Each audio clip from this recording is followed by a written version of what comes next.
Hello, welcome to the More Cheese Less Whiskers podcast. My name is Dean Jackson, and today we're talking with Adam Curran. And Adam is a financial advisor. He owns a nice financial advisory firm in Charleston, South Carolina. And they've got a really unique way of generating business using a radio show. And he's in a lot of different radio stations. And we ran through all of the numbers on how the economics of something like that work. And then we dissected what are the roles that each part of this is playing. And we talked about using books as a lead generator. We talked about the role of a podcast or a radio station as a distribution channel and a lead conversion tool.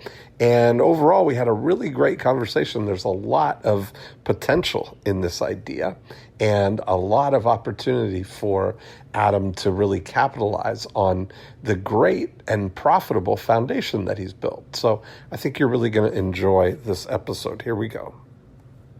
Adam Curran. Dean Jackson. There he is. How are you? I'm good. Thank you so much for giving me some time so I can work out some marketing ideas. Well, that's what's the exciting thing about a podcast like More Cheese, Less Whiskers. We get the whole hour to do nothing but that. Yeah, I'm a big fan of your work, and it's just kind of like sitting in a marketing shrink chair because I got a bunch of things I need to work out.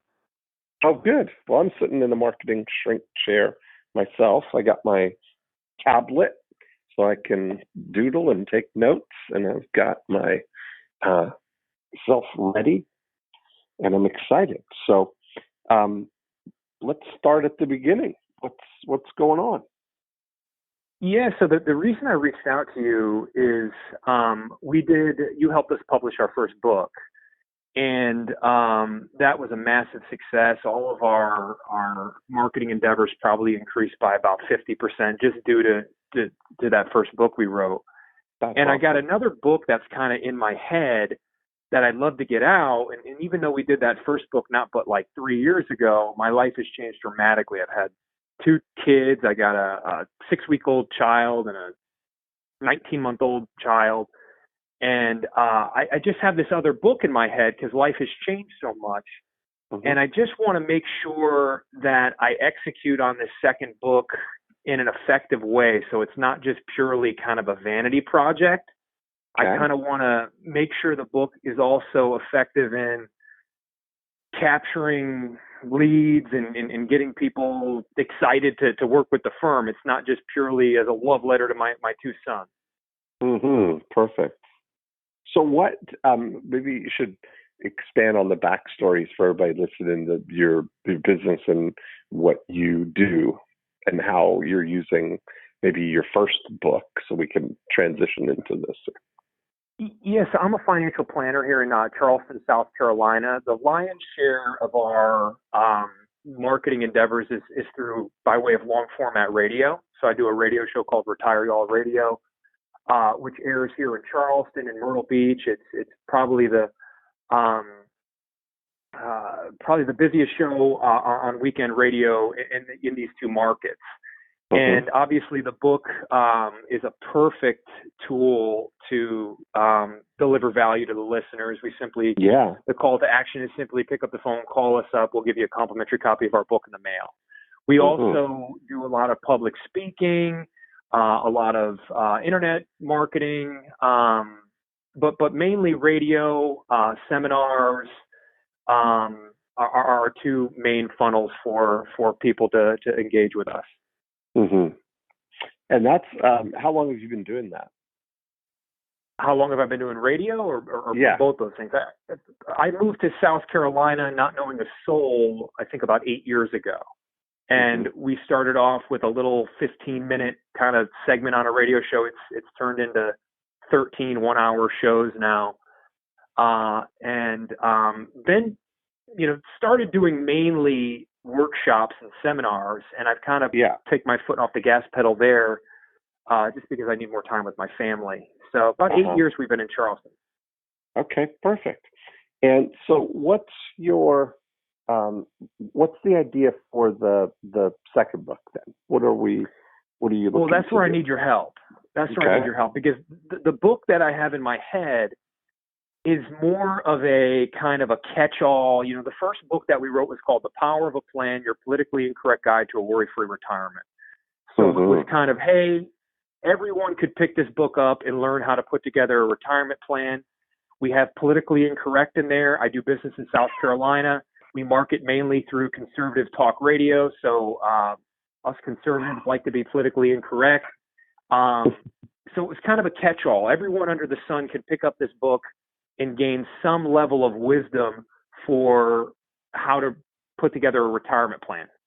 So the second book that I have in my mind's eye kind of speaks to this idea that we have all these different financial gurus out there, Dave Ramsey and Susie Orman and Clark Howard and Robert Kiyosaki, and all of them have excellent advice and have put together great plans far more eloquently than I'll explain. But what I find is most of these people are very rigid in the type of advice that they give out. You know, Dave Ramsey is just pay off all your debt with all everything you got and then put all your money in mutual funds. And Robert Kiyosaki is, you know, leverage yourself up to the hill and buy lots of real estate. And what I think is missing with a lot of Main Street retirees is that type of advice is far too rigid. They need a balanced approach using all of these different financial gurus. So the book that I have in my head speaks to this idea of taking the wisdom of all of these financial whizzes and kind of taking the best out of each and every one of their worlds to deliver a financial planning practice that's going to hit a Main Street retiree a little bit more on the marks rather than these rigid approaches. So that's kind of what I have in my head. But when I read your stuff and when I look at my marketing, I feel as though that the book ought to be more targeted, meaning peel out one particular segment, call it what I'm fooling with lately is my market is getting inundated with people from the Northeast who are moving down to South Carolina so they don't have to shovel snow. Right. Why don't we put together a book that simply says how to retire, your guide to retiring in South Carolina? I like that. That's where we need your help. Okay. And so here's the thing. Yeah, like you're looking at the, the idea is that you want to get in front of people who are your target audience. And one of the big, undeniable segments is the migration of people from the Northeast down south. I mean, come South Carolina, Georgia, Florida, that's where they're all going, right? Now, that's not going to stop anytime soon. So you got a lot of good momentum on that.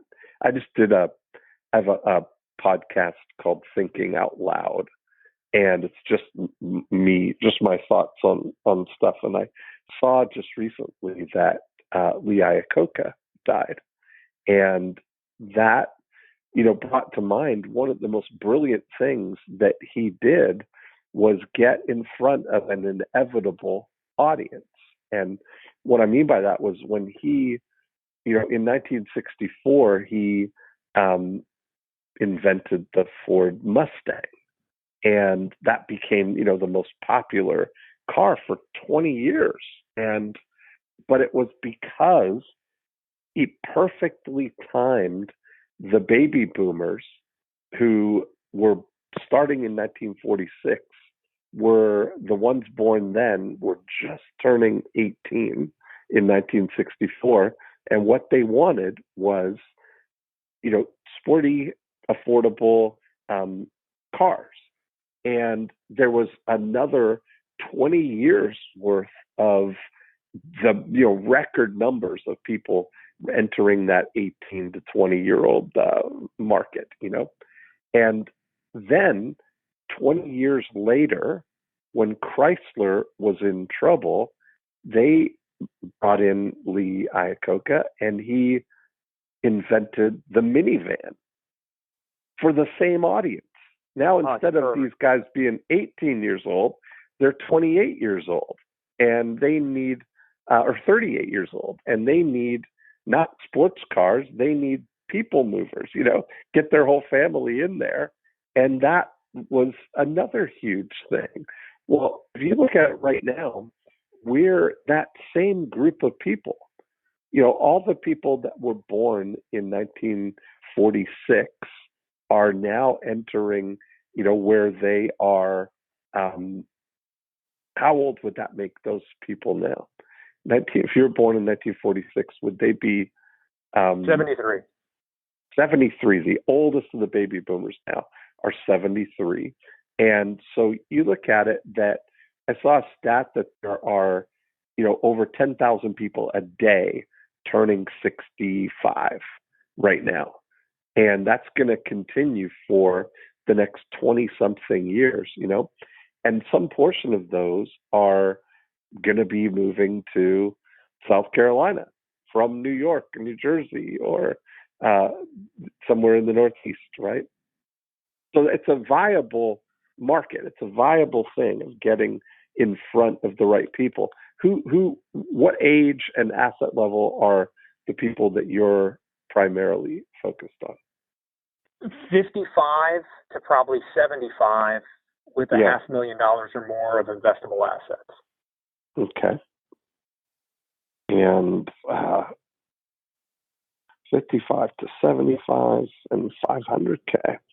So that's a pretty good, there's a lot of those people. Yeah, we serve the mass market. We want to work with, middle-class millionaires, as we call them. Yeah, right. I love it.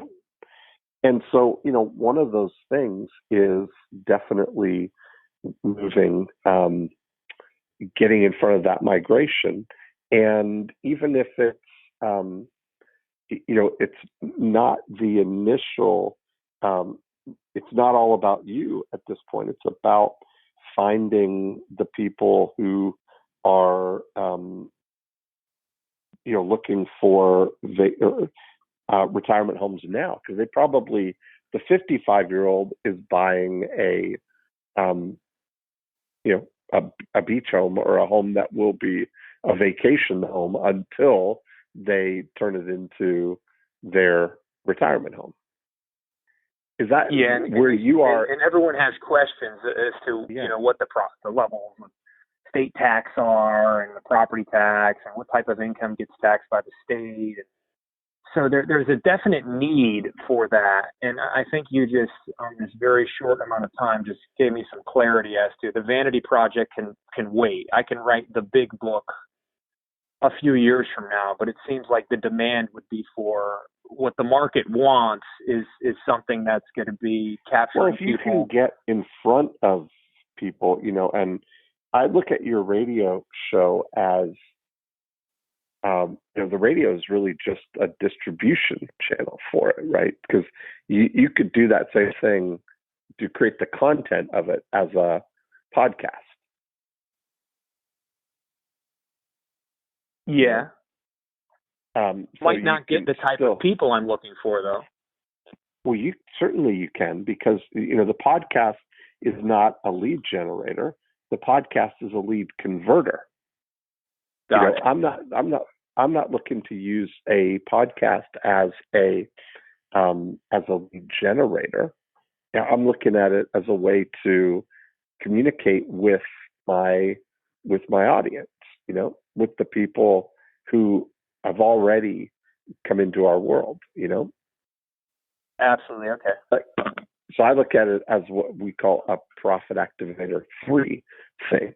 So if you're looking at, if somebody, if somebody offers the book on retiring in South Carolina, that is, the person who asks for that is really going to be someone who has self-identified as someone who is going to be or is interested in retiring in South Carolina. And that becomes now interesting to other people in addition to you.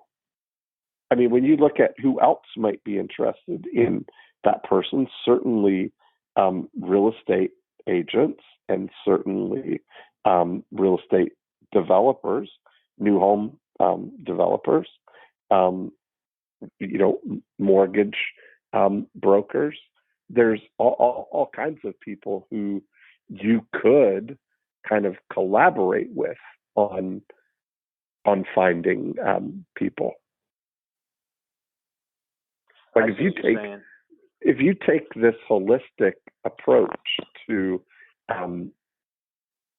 being the source or the publisher of information about everything that would be involved in retiring in South Carolina. It's no longer a radio. It's no longer just a deliverable on the radio show. That's exactly it. It can grow a mind of its own. I see what that's you're saying. That's exactly it. You want to start thinking like a media property, like you've got a format that one of the things is that the distribution just happens to be on the radio. And, now you can create great content for people who are all interested in the same topic, right? They're all interested in retiring to and then South you've got Carolina. realtors who are giving your book away, feeling as though they're delivering a gift to others. That's exactly right. And you giving, the realtors, one of the strategies we teach for the realtors is creating a relocation guide for their town. Are you primarily what geographic area do you serve primarily? So is it Charleston and Myrtle Beach? Okay. Yeah. And soon to be Hilton Head, which is going to be, we're going to be expanding there. Mm-hmm. Hilton Head, Savannah area in the next probably 3 months or so. Okay. And so when you look at it, that the realtors, and I have a whole real estate community. So I could connect you with realtors in those areas. But the idea would be you're all looking for the same person. They're looking for people who want to move to South Carolina.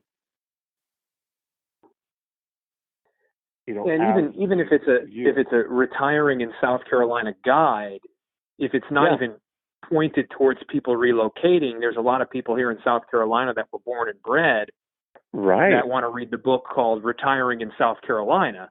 Yes, that's exactly right.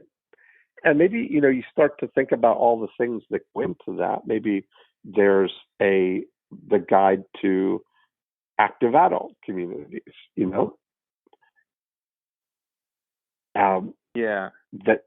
that's the kind of thing, like somebody maybe want to be in a 55 plus community, and now you've got the directory there of all of them. Somebody who's thinking about South Carolina as retirement, they're probably, there's a good chance that they have some connection to South Carolina in that they have vacationed there. They've, spent, spring breaks and stuff at the beach, Well, here's another question as a follow-up, because I got some clarity as to which direction I'm going to go with the second book.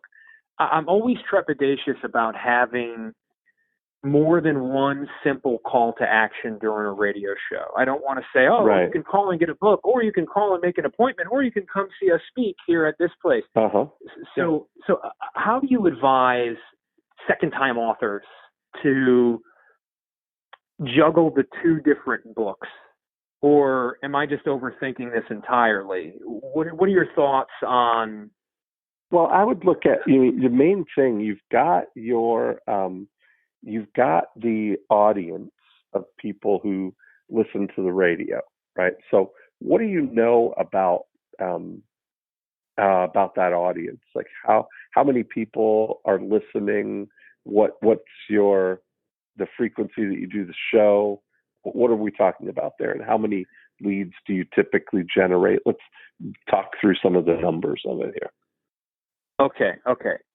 I cannot speak to the bandwidth, if that's even the right word, for the radio stations. I do know that we primarily market on talk radio stations, right? So the Rush Limbaugh, Sean Hannity type crowds, and we're on every single one of them.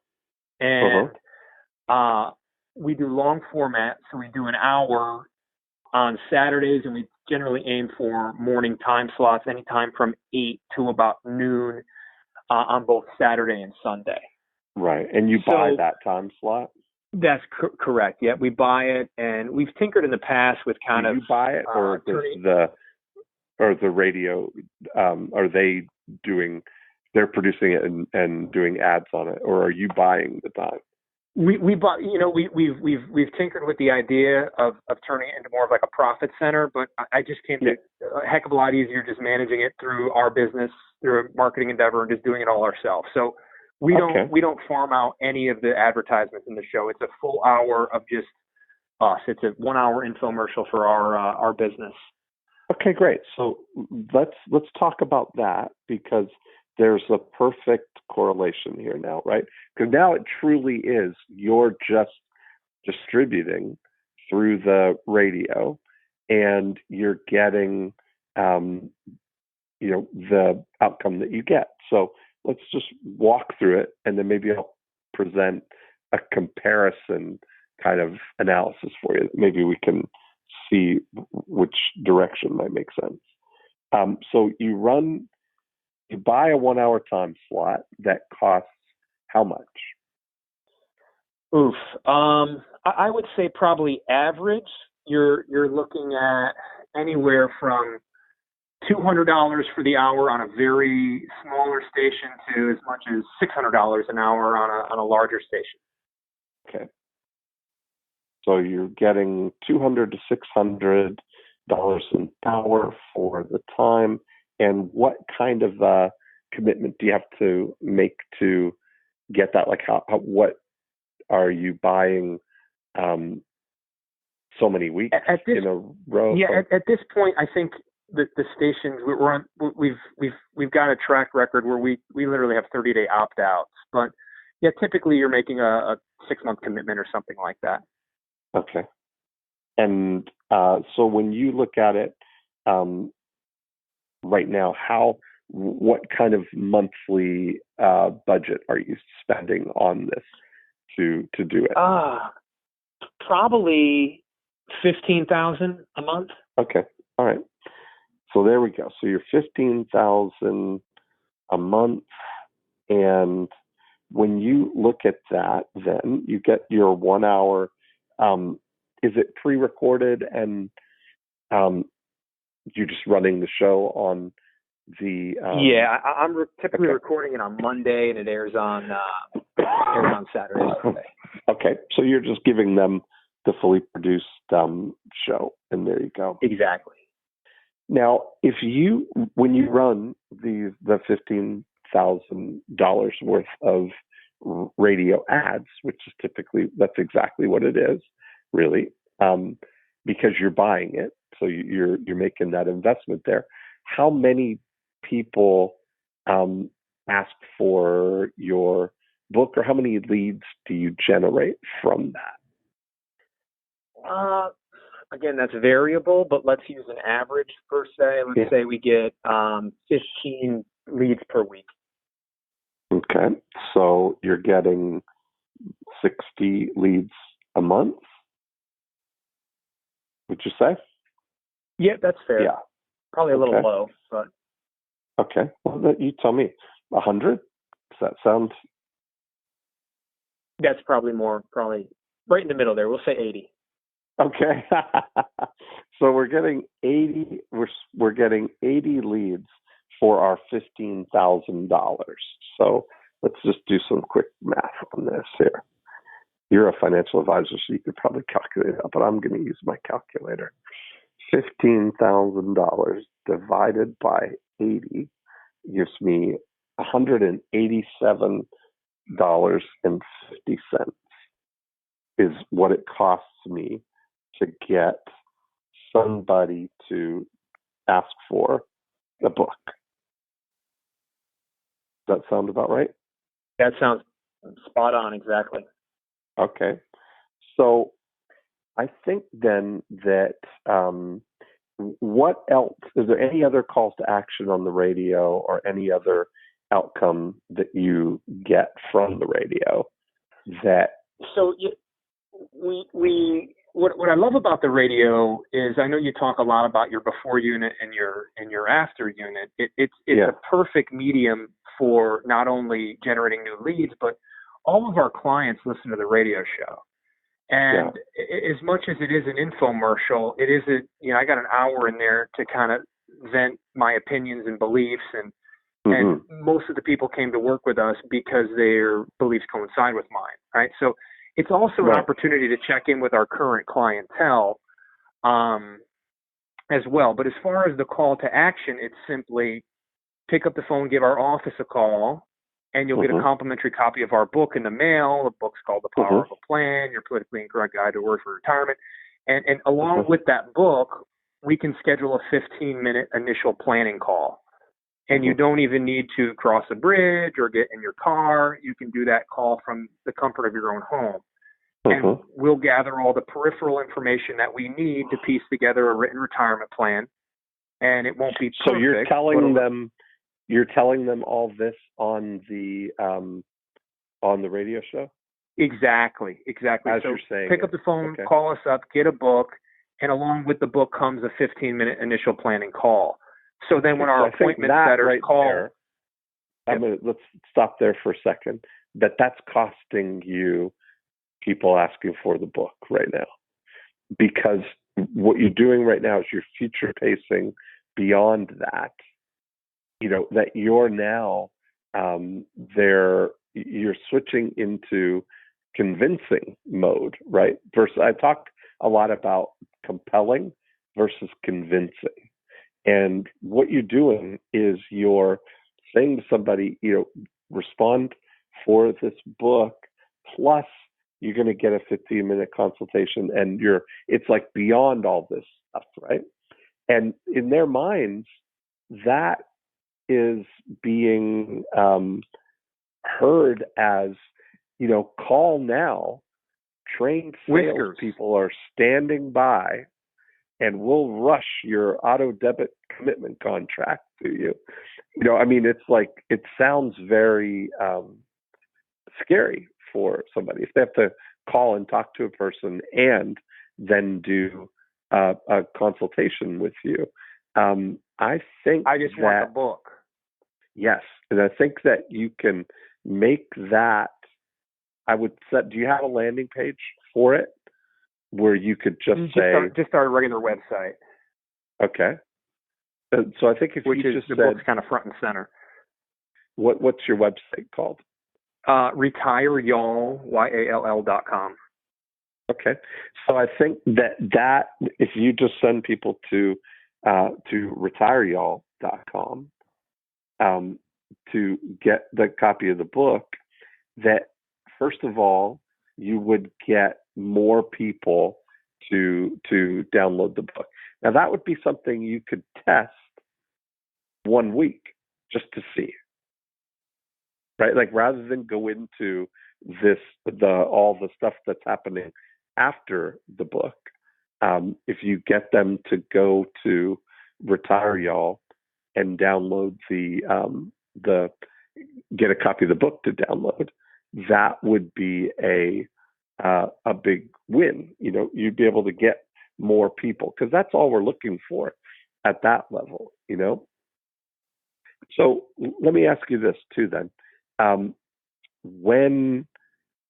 many people have asked for the book total so far?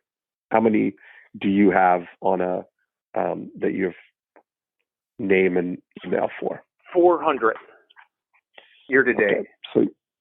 Okay. So you got 400. So that's about right. 80 times 6. You're right in that we were not too far off on the 80 a month, right? Mm-hmm. Okay. So those 400 people, what happens with them? What have you? I'm looking at the data right now from purely numeric standpoint. 56% of them schedule a first visit, or 223 of them scheduled a first visit. Okay. Now, That's answer great. me this. I want to pick your brain here, because now I'm just saying, hey, get the book, get the book, get the book. Yeah. Is my office now, when they're delivering that book, are they asking, would you also like to schedule an initial 15-minute retirement planning call? I think what you're going to do, yes, I think that you can package that up as, the way we describe it, as a cookie, right? The next offer, where you just want to get them in the living room first, that they've got the book, and then we can say, whenever you're ready, here are 3 ways we can help you. Number 1, get a 15-minute planning call. Or number 2, join us for a retirement workshop at the library. Or number 3 is, whatever other sort of trigger type of offers that you can make, Got it. Now, how often do these 400 people hear from you right now? What's your Profit Activator 3 plan here? What are you doing with these people? So it's something I wrestle with. So right now we just do a weekly email, which truthfully is far too canned ham for me. I wish we can personalize it a little bit more. I just need to go ahead and do it. Mm-hmm. Now, if you are deemed to be the type of person that we want to work with, we do a bi-monthly newsletter, which is very personalized, pictures of the office and my family, and mixed in there perfectly with relevant content. Mm-hmm. Of course, clients are going to hear from us a heck of a lot more, being though that we'll do the traditional reviews and everything, and then we also do a bunch of client events, which we can get into later, I guess. But those 400 people, through looking at myself in the mirror with a fault here, we're just kind of sending them a very canned ham, generic weekly email that needs improving. Now I guess I need to separate that. So we have 400 people who are raising their hand. Yeah. Those people generally, if we get their email, are just going to get put on our drip list and get that email. That's what I mean. The 223 that book a first appointment, they're kind of being separated, and there's certain layers of love, so to speak, where if you're a prototypical client, you're going to receive our bi-weekly, a bi-monthly newsletter. You're going to get invites to a bunch of different events that we do. Do you mail that newsletter, or is it email? Yeah, that's snail mail. The newsletter goes physical. Yeah, physical. Yeah, so you mail it twice a month or every other month? Once every 2 months. Once every 2 months. I never understand what bi-monthly. So I never noticed that's every 2 weeks or every 2 months or what. So let's just set the record straight, because I'm sure people listening to struggle with that. So bi-monthly means you're doing it every other month. Don't use me as the I'm just wondering, is that I just blurted it out. I don't. You confuse me just as much as anything. So I don't know. You said bi-monthly. You have to do that research on your own. Okay. All right. we can't answer all the questions on this podcast, but that sounds about right. Bi-monthly sounds like you do it every other month, and bi-weekly sounds like you do it every other week. Okay. I think we settled it. So your bi-monthly physical newsletter goes to the 223 people that scheduled a first visit. By the way, now what else has happened with those 223 of the ones who scheduled the first visit? Is there more to the story what else do Well, they I do guess and we how have a to tremendous stick rate, and I guess I Yeah. would probably attribute that to the book. Our stick rate is of those 223 people who actually schedule the visit, 95% of them actually can complete the visit. So there's not a lot of people who are going, no, I don't want to do this anymore. Sure. Which is a feather in the cap of the book, probably. Yeah. So we'll do our 15-minute planning call, and I'll get a better understanding where they're currently at, gather all the information that I need to piece together a plan. Now, some of those individuals, we're willing to help anyone. You know, even if you're riddled with debt, we'll find some time to, you know, show you resources to help get you out of debt. But obviously, the typical person that we're going to work with has a certain level of assets, has a certain, you know, temperament. We want to work with happy people. Is that from you?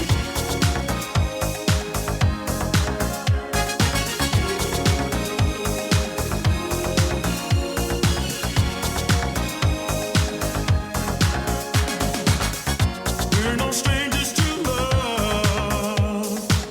You know the rules, and so do I. I feel commitment's what I'm thinking of. You wouldn't get this from any other guy. I just want to tell you how I'm feeling. Hello? Hey, sorry about that. I got cut off. So you said let's pick up from where you said we were talking about that they come in, you do the 15 minutes, and 95% of them stick for the come through the call, and in that 15 minutes, then I lost track of where you. Then we're kind of sorting people based on if they're someone we want to work with, or if there's someone who probably is not a very good fit for the firm. Obviously, people who are not good fits for the firm, we're not ongoingly marketing to. If they are good fits for the firm, even there's different layers of tender love and care. You know, I personally have my own group of individuals that are on my quote unquote hit list, and then I have other advisors who work for me. They're continuously adding value, meaning giving them a call every couple of months if something interesting comes across our desk. We'll do a webinar from time to time and blast that out. They're going to get invites to some of our kind of fun events. We do an Oktoberfest. We do a day at the baseball park. We'll do a big State of the Union event. So our prospects are also, we kind of treat them as clients for about a year or so, just to give them the client experience to see if you know, those added touches are going to push them over the edge to want to work with us. Gotcha. Okay. So, and how many of the 223 have gone on, if any, to be clients yet? Right now it's 60. Okay. So that's a pretty good conversion rate right now, right? So you've converted more than 10%, almost 15% of the of all the people who've asked for the book have converted into clients. And so from the completed appointments to completed first visits to clients, it's a ratio of about 35%. Yeah, and I was talking about from asking for the book. So 400 people you've had since the beginning of the year, and you've got 60 new clients. And what's the annual value of a client for you? Ooh, okay. So my business, of course, is very residual. It's back. The revenue comes in, 1% per year or something like that. It's typically lower than that. Right, exactly.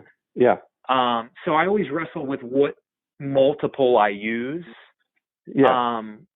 But immediately I would say, let's see, I've got that number kind of in front of me. Let me extract it here. Average client is going to give us around $400,000. If you use maybe a 1 multiple or a 2 multiple, meaning 1% on the 400,000 times 2, maybe call it $8,000 per client. Oftentimes there's upfront commissions that are made when you're dealing with people who want all their money in fixed instruments and things like that. Mm-hmm. So maybe you'd be really use a round number, call it $10,000 per client. Okay. So you look at that, and that's, of course, it's going to be more than that because they're going to stay longer than 2 years mostly, and you're going to have that ongoing relationship with them in your after unit, which is awesome. But that's a good working number to figure on, right? That's what you'll get in the first 2 years. Yeah, exactly. Okay. All right. And so you basically have spent in the 6 months or 7 months so far. 7 times 15 is, or 6 times 15 is, what are we at there? That's 90,000. 90,000.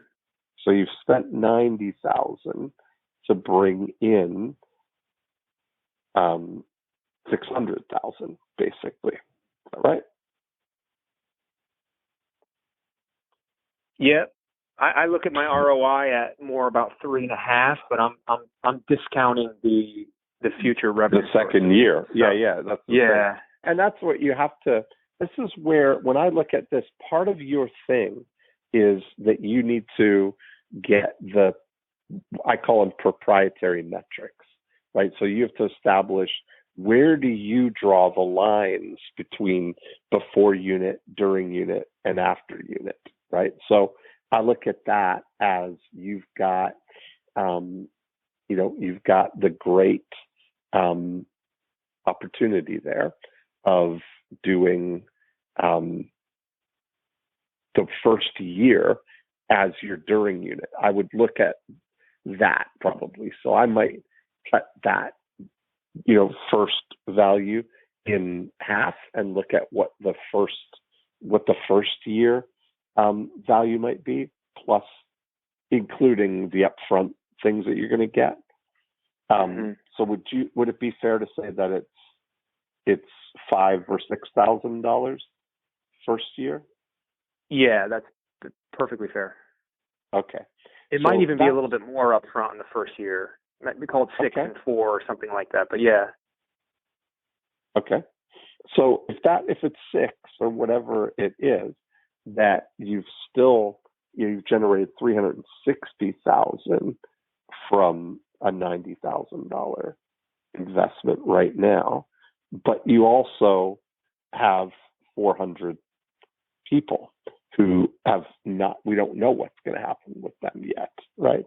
Because not all of them are ready to come in. Like, honestly, these are very impressive numbers. You've got a really good system. So you must be harmonizing with their philosophy and everything about it. You're really on track with them. I think that was one of the benefits of doing the first book, and I can tell you the numbers all just increased. I can honestly say I kind of found my voice in writing the book. Sure. And then it was just a matter of basically beating the drum that the book spouts off. So the numbers haven't always been so good. It's taken me a while to build my listenership, and there's something to be said about the continuity of my message. Most people, we just wear them out. They'll call me up and say, "Hey, I've been listening to you for 5 years, and I finally called you up to get the book." Right. I love it. Do you video the show when you're producing it? I don't, but that's something that we've been talking a lot about. It seems like that's where the market's headed. I should be doing that. Yeah, definitely. Get in studio camera kind of thing, because then you could start distributing on Facebook. Like I honestly, with these numbers, your message is resonating, right? Like the people who are responding are, your cost per lead is really pretty high, but your conversion makes it all worth it. And a lot of that is because you're consistently on the radio. So it, in a lot of ways, becomes like your Profit Activator 3 in that you're distributing it to everybody all at once. Do you have a sense from the radio stations how many listeners you're gathering? Or I don't. I keep track of each station and each hour, and I can tell you which hours are most effective. Yeah. I did look at that number in the past, and I mulled over it, but the truth is, all I really cared about was actually people who raised their hand, because oddly enough, my station that has the highest listenership is my least effective from an ROI standpoint, which is kind of a funny thing in our business. There's really only, when you look at the demographics, there's probably only about 50 or 60,000 people who fit our bill of the type of person we'd want to work with in both of those markets. And sometimes it's not all about listenership. There's a lot of people who listen to the most popular radio station, but they don't have any money. So we find the wealthy sometimes listen to maybe stations that are not as popular, but the messaging resonates with them a heck of a lot more. The masses are not indicative of the wealthy. Right. I gotcha. And, part of the thing that you can do, is target specifically the right people. Like I would be, I would look at maybe doing some Facebook distribution to that audience, in geographically in the area where you want to be. So if you think about all of the, all of the 55 to 75-year-olds in Charleston that are, and whatever, all the targeting is a moving target now with Facebook. So who knows what we'll be able to select, whether it's homeowners or income levels. But certainly, even if you just did the broad audience like that, there's a good chance that you could build an audience that way by running, if you have some things that are, how, who Joe Rogan is? Yeah, absolutely.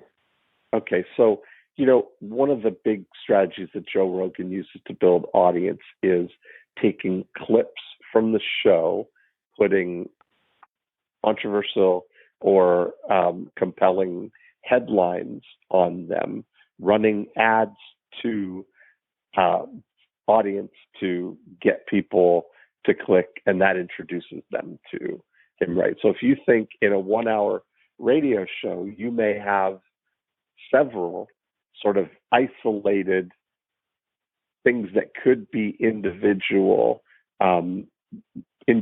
compelling, right? That you could do as videos that were, 3-minute little clips from your show. You talk about what are some of the things that are kind of the most hot topics or compelling or controversial or conversation starters that you talk about on your show? Well, like I said, this is talk radio. Some of it's on the AM dial. These are flag-waving, God-fearing, conservative people, family-oriented, value-oriented people. And I think just the whole discussion about some of the social justice warriors out there is driving people up a wall. So just kind of rolling that out there and talking about, how we've lost our minds and are no longer looking at things logically in the name of not hurting people's feelings. To put it very, very lightly, our radio personality is far more punchy than that. That's what's getting people to raise their hand. It's not me talking about mutual fund fees and the different elements of Social Security. It's me showing my true colors, and that's what's getting people to raise their hand and want to work with us. And I think that's what speaks to what you said, why we're converting so many, because people know, like, and trust me from putting my neck on the line on the radio week in and week out. But that's the kind of thing where if you took some of those where you're showing your true colors, where you're rallying the crew, you're getting everybody like on the bandwagon, like, amen, yes, I'm with you, I agree, that kind of thing. That would be what I would maybe look at, creating some videos that you could show to the entire audience of people who are 55 to 75, and then track who watches the videos. So you can say, if somebody watches 50% of this video, I'm going to consider them interested in this, like a warm audience for this. And you can pixel them, and then you're building an audience on Facebook of people who resonate with your message. And then to that group, you can show, additional content and run ads to that group for your book. Like, I would look at, we run book offers all the time online to get, $3 book opt-ins, sometimes as low as, $1.50, and sometimes, as a little more, even to $5. But compared to $187, I think we could really bring that cost down, Got it. And that's something that we've been tinkering with doing. And I truthfully, what I've done with that in the past is I've just farmed it out to a quote unquote social media marketing expert. And I think what they were doing is just putting together, canned ham ads with clip art. And I think I need to bring that in house, and just like we do with our radio show our true colors and be authentic. Do the same thing with our Facebook marketing as well. So I think that's great advice. And do you, is this something like, is this a passion for you, being the radio personality like that? Like, is that a passion of yours? Yeah, I know I'm good at it. And obviously when you're doing stuff that you're good at, you're having a good time. But do I really, I guess the answer is yes, but I don't get excited about walking into a radio studio anymore and recording a show. There's no stars in my eyes surrounding the process anymore. I don't need to take my pictures in front of microphones anymore. But yeah, I do enjoy it. Mm-hmm. And do you have audience interaction? Like, do you have people? Is it a call-in show? No, we did that for many years, but your show gets hijacked. And of course, I'm on 13 stations, and there's no one live show anymore. So I prefer the recorded format. Yeah. Okay. And do you have a co-host or a group of people or guests? I have a co-host who's with me. Yep, exactly. Yeah. And she's, as a matter of fact, we record the show right here in my office, and she's actually just in the headset, just like we are right now. Mm-hmm. Oh, that's great. There's so much you can do with that content, is I think when you start looking at it, that you are, you've got something that could potentially work in the entire Southeast, and so that platform could grow. Yeah, I got to do it myself. I gotta take that responsibility on myself, because the different companies out there that want to help with social media marketing are get this report that's black and white, or a couple holding hands walking down the beach if you want a retirement income plan. And I got to maybe brand myself a little bit better. I think that's really great advice. I think that's the thing. And you maybe have the opportunity to be the voice of these people, but have your advisors that work with you. Very similar to how Dave Ramsey has his endorsed local providers, right? So Exactly. you could be the guy with the endorsed local providers for Mississippi and for, all these cities in the entire Southeast, everywhere that retire y'all makes sense. And we're already kicking around doing that with estate Yeah. planning attorneys and accountants. Truthfully, Yeah. I just don't. And we put together an offer cut from the cloth of your teachings of just, hey, money back guarantee. I guarantee this will work for you. Yeah. It's just, I just haven't really felt the need to babysit other financial professionals when it's working just fine with me alone, So why complicate it by adding other people's emotions? But you're absolutely right. That thought crosses my mind regularly. Yeah. I think, but you got to certainly set the model up for, there's lots to do still in Charleston. I just can't help but think bigger for you, but not to say that you want to set that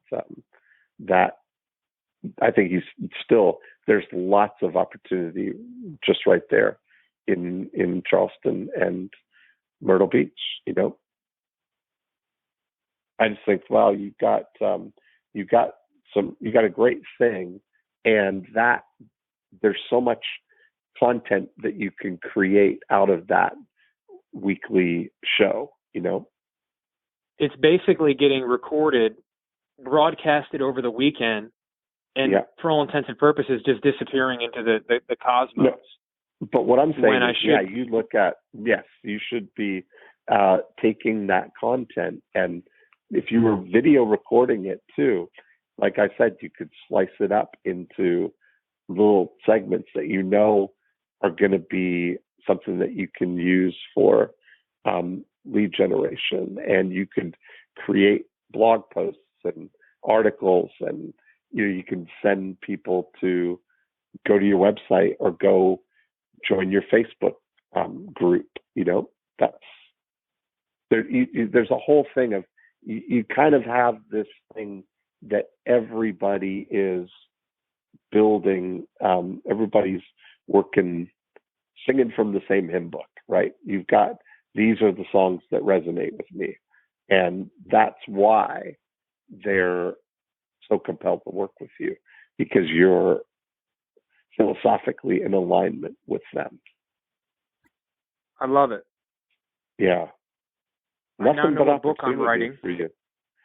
Yeah, absolutely. I love it. Cool. And I gotta take those other. I'm sitting here looking at my data, and as you're just asking these questions, kicking myself, saying, why am I not reaching out to these other 200 people who didn't go through the first initial? What happened to them? Right. It's so funny when you're in the trenches, you forget to reassess. It's crazy. I'm Yes. Yeah, I think that's so much potential for you. I think this is a cool thing. I'd love to see, I think you'd get a lot out of coming to a Breakthrough Blueprint where we can spend 3 days focused on that, like laying out, expanding on this. I mean, we've been talking about it for an hour. Amazing things seem to happen when I leave my office. That's for sure. Yeah. Especially right around now with a 6-week-old and a 19-month-old. I can probably use a couple days not changing diapers and actually thinking about the business. Right, exactly. I love that. I'd love to be a part of one of those. Cool. Yeah, so that's great. I'm in Toronto. I think the next one in Orlando is in September. But it'd be awesome if you could come, because I think you've really, of all of the things when you listen, it's just a clear path. You got a lot of potential there. Awesome. Dean, I appreciate everything you did for us today. what's your recap? What would you say? What's your takeaway and your action plan here?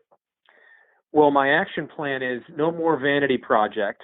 As much as I want to write this book for, just to show how important and special and intelligent I am, and I can still dedicate my retiring in South Carolina guide to my boys. But that book needs to be a heck of a lot more pointed. So that's one. Two, I need to just use this radio format, which is really good in more mediums. I got to extract it in, whether it be short sound bites that I'm blasting on the internet, through social media or video. I got to just take the content and distribute it more than just on radio dials. Yeah. Articles, emails. I send 3 emails a week to everybody in my world, and all of those emails are derived from things that I've said on the podcast. So it's a very similar model to what I'm doing. It's like I do a weekly podcast just like this, where the whole point is to spend 1 hour brainstorming ideas with one business owner, applying the 8 profit activators to their business. So when we hang up, all these wheels go into motion where that gets transcribed and it turns into I have a writer who goes through and picks out some of the things that we've talked about that might turn it into 300 to 500 word articles that become the weekly emails that I send out, and all carry my super signature that say, whenever you're ready, here's 3 ways or 4 ways I can help you. Yeah, we just need to amplify, get more structure to what you're doing. Got it. But the core awesome. is there. I appreciate it. Well, we'll see you in Orlando in September. It sounds like. Awesome. That sounds great. I'll talk to you soon. Thanks, Dean. Thanks, Adam. Bye. And there we have it. Another great episode. Thanks for listening in. If you want to continue the conversation, we'll go deeper in how the 8 profit activators can apply to your business. 2 things you can do. Right now, you can go to morecheeselesswhiskers.com and you can download a copy of the More Cheese Less Whiskers book, and you can listen to the back episodes, of course, if you're just listening here on iTunes. Secondly, the thing that we talk about in applying all of the 8 profit activators are part of the breakthrough DNA process. And you can download a book and a scorecard and watch a video all about the 8 profit activators at breakthroughdna.com. And that's a great place to start the journey in applying this scientific approach to growing your business. That's really the way we think about Breakthrough DNA, as an operating system that you can overlay on your existing business and immediately look for insights there. So that's it for this week. Have a great week, and we will be back next time with another episode of More Cheese, Less Whiskers.